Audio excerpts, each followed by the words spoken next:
Anda kembali di Nation Hub, pemirsa pada gelaran West Java Investment Summit 2022. Jawa Barat menawarkan proyek investasi senilai 59,6 triliun rupiah untuk dua sektor, yaitu ketahanan pangan dan energi terbarukan. Bagaimana pemerintah Provinsi Jawa Barat membaca peluang investasi di tengah pemulihan ekonomi pasca pandemi? Andi Syalini akan mengulasnya bersama dengan Gubernur Jawa Barat Ridwan Kamil berikut ini. Saat ini kami sudah bersama dengan Gubernur Jawa Barat, Bapak Ridwan Kamil. Halo Kang Emil, apa kabarnya Baik, Kang? alhamdulillah. Juga pemirsa CNBC yang berbahagia. Ya, West Java Investment Summit Keempat. yang keempat kali nih Kang. Tahun ini apa saja sih proyek yang ditawarkan dan berapa sih nilai proyeksi potensi investasinya? Makanya ya, kalau mau rezeki harus dijemput. Nah, Jemput bola ya Kang? Iya, jadi WJS itu menjemput rezeki, menjemput bola.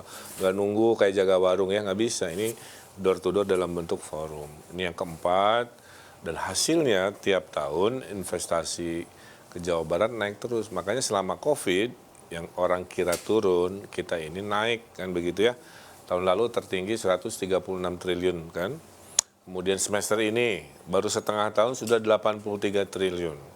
Itu kita ranking 1 ya, setelah itu provinsi lain. Jadi kesimpulannya West Java Investment Summit ini cara jitu untuk mengkomunikasikan, attract investor, yang bingung-bingung kita jawab, yang butuh data kita kasih kan, yang butuh dipercepat kita bikin tim, sehingga mereka nyaman di Jawa Barat, betah di Jawa Barat, ya indikatornya itu.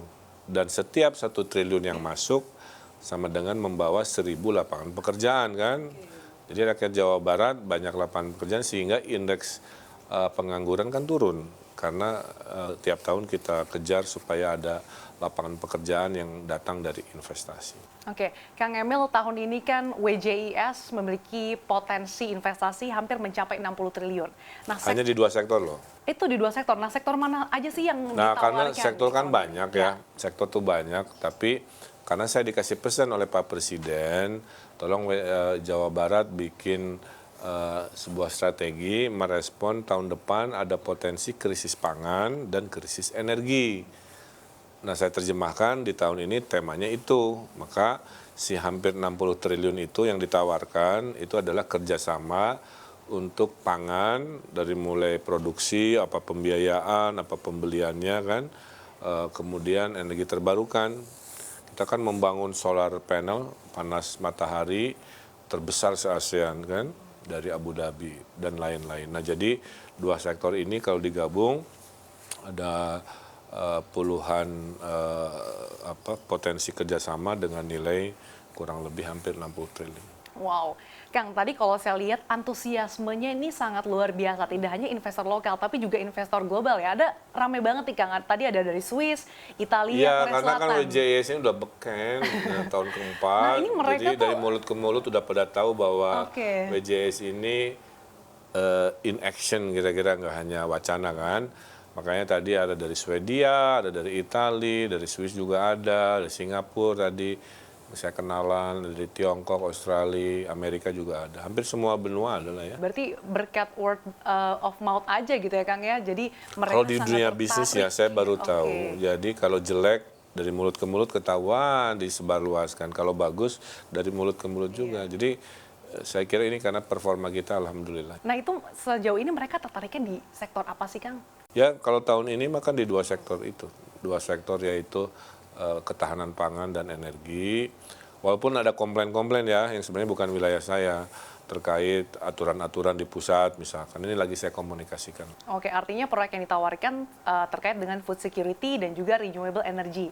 Nah, sejauh ini sudah berapa nih Kang proyek yang sudah deal dan nilai investasinya sudah berapa sih? Oh dari belum total kan potensi? baru mulai. Oke, jadi memang saat ini lagi ya, nanti disosialisasikan. konklusinya, kesimpulannya mungkin beberapa hari ke depan lah. Sekarang kan baru pembukaan, baru orang tuh shopping kan. Ini nilai sekian, itu nilai sekian, terus ngobrol dengan pemilik proyeknya. Nah, nanti siapa yang kawin atau berjodohnya pasti ada laporan. Mix and match ya Kang ya. Ya. Nah, tahun ini WJS temanya Green Investment, Food Security, and juga Renewable Energy. Securing the new future. Kenapa tadi? Masa depan dunia harus aman dari sisi ketahanan pangan dan energi. Oke, kalau Jawa Barat nih unggulnya dalam dua sektor ini seperti apa sih yang kira-kira bisa ditawarkan oleh para investor baik lokal maupun global? Ya, kalau dari food security kan penduduknya banyak, 50 juta, hobinya makan. Loh, dari satu sapi aja, kalau di dunia barat hanya steaknya, mungkin sosis ya. Kita mah ada bakso, ada abon, ada sup buntut, sup kaki. Ya, Macam-macam ya. kulitnya jadi jaket, jadi jadi keunggulannya sebenarnya dari sisi market besar. Terus karena ekonomi lagi bagus, kan daya beli naik. Karena indeks kepercayaan konsumen kan sekarang di 110 kalau tidak salah ya. Itu artinya kalau di atas 100, orang lagi senang beli.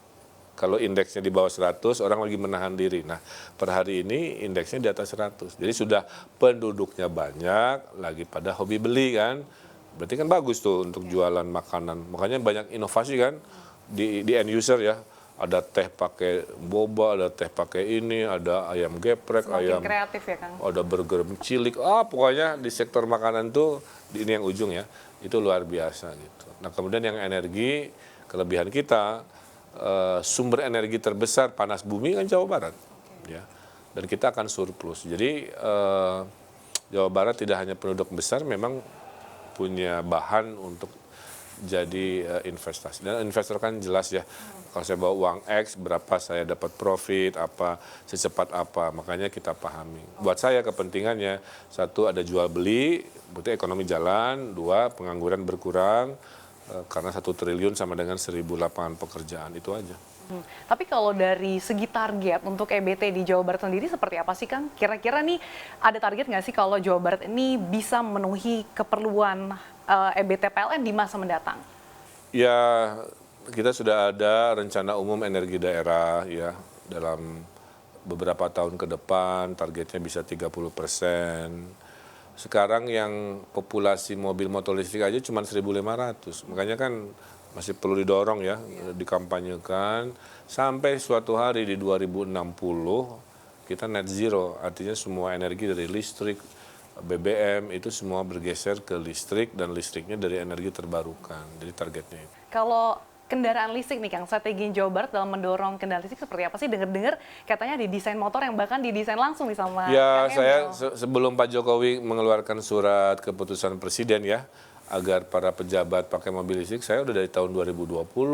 Udah duluan ya Dan Kang? itu udah menghemat APBD kan, saya nggak bayar bensin. Karena nyolok listrik cuma 1/5 dari harga BBM, berapa miliar tuh. Dan saya udah instruksikan para kepala dinas, pejabat di lingkungan Pemprov untuk melakukan itu sebelum surat Pak Jokowi ya. Nah, kemudian cara mempromosikan ya bikin viral-viral lah ya, karena saya gubernur juga desainer, suka orat-oret dengan merek gesit, saya desain motor. Sampai suatu hari semua orang paham ya, BBM akan makin naik, makin mahal. Bahkan ada seorang bapak-bapak saya sampling ya, pemakai motor listrik, itu setahun bisa menghemat 4 juta rupiah dari 4 juta yang setahun dia habiskan buat bensin BBM dengan listrik dengan hanya bayar 1/5, 1/6, dia bilang saya nabung segitu Pak. Sehingga uang 45 juta untuk rumah tangga menengah bawah kan luar biasa ya, bisa dipakai untuk macam-macam. Kang, di tengah ketidakpastian global saat ini, ada nggak sih hambatan-hambatan yang mempengaruhi target ataupun mungkin investasi yang masuk ke Jawa Barat?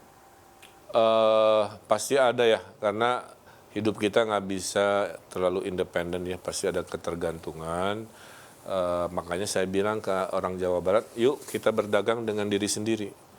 Jangan terlalu banyak impor-impor, kalau ada pilihan ya. Kan Sri Lanka bangkrut tuh karena kebanyakan impor. Contoh sebagai Jawa Barat lagi dimotivasi agar kita, kalau ada barangnya yang kita butuhkan di lingkungan kita sendiri, please kamu beli aja gitu. Karena kalau terlalu jauh nanti dipengaruhi harga. Bahkan kita kan bikin emergency plan, misalkan ya kita ngambil ayamnya di Jawa Timur misalkan. Nanti ongkosnya itu kalau inflasinya tinggi, ada dana darurat dari saya, dari kita untuk membiayai transportasinya, sehingga nanti harga ke konsumen di Jawa Barat tetap murah, terjangkau.